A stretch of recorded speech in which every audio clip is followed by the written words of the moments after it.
Action.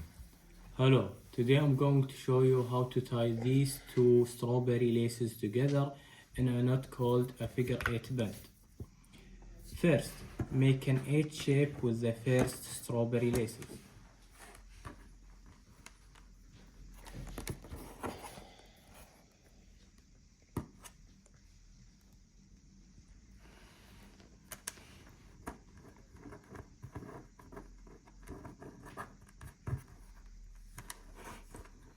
Next, push these other strawberry laces through the loops of the 8 and the first strawberry laces.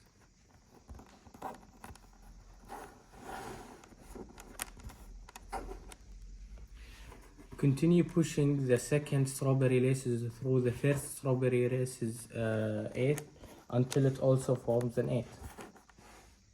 Finally, pull the laces away from the knot to tighten it.